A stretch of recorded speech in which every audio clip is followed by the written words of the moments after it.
যদি কাউকে দেখেন যে চাঁদাবাজি করছে বা দখলদারি করছে, তাকে ধরে সাথে সাথে পুলিশে দেবেন।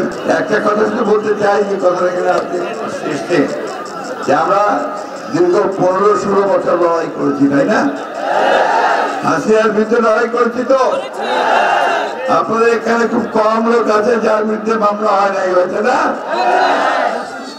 কোর্টে যেতে হয়েছে, এখানে মারা গেছে লোকে, এখানে আপনারা মামলায় কোর্টে যেতে অস্থির হয়ে গেছেন, সেই অবস্থার অবসান হয়েছে, তাই না?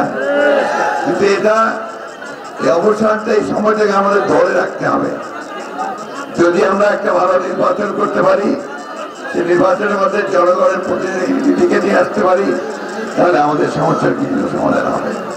প্রিয় বন্ধুগণ, আরেকটা কথা আমাদের মনে রাখতে হবে যে আজকে এই বিজয়কে, ছাত্র জনতার যে বিজয়, সেই বিজয়কে নস্যাৎ করার জন্য একটা মহল কাজ করছে অত্যন্ত সচেতন ভাবে।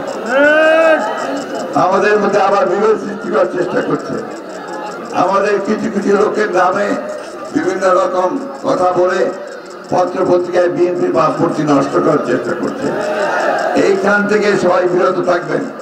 যদি কাউকে দেখেন যে চাঁদাবাজি করছে বা দখলদারি করছে, তাকে ধরে সাথে সাথে পুলিশে দেবেন, অথবা আপনারা এই ব্যাপারে আমাদের কোন রকমের কোন সুপারিশ থাকবে না। আমরা পরিষ্কার, বিএনপির কোন লোক এটা করতে পারে না, তা আপনাদেরকে এটা প্রতিরোধ করতে হবে। বন্ধুগণ, এই কথাটা, মেসেজটা খুব ক্লিয়ার। আমরা বন্যার দুর্গত মানুষের পাশে দাঁড়াতে এসেছি, আমরা দাঁড়াবো। আরেকটা কথা আমি বলতে চাই, এই নতুন সরকার মাত্র 20-22 দিন বয়স হয়েছে, একে আমাদের সময় দিতে হবে যে সে যেন একটা সুষ্ঠু নির্বাচন করার মতো পরিবেশ তৈরি করতে পারে, তাই না? আগে ভাগে বেশি কথা বলা ঠিক হবে না।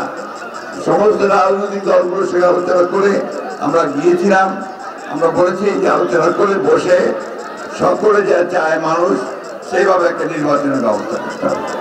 কিন্তু দ্রুত তার সঙ্গে জনগণের যে দাবি, জনগণের প্রতিনিধির হাতে ক্ষমতা তুলে দিতে হবে।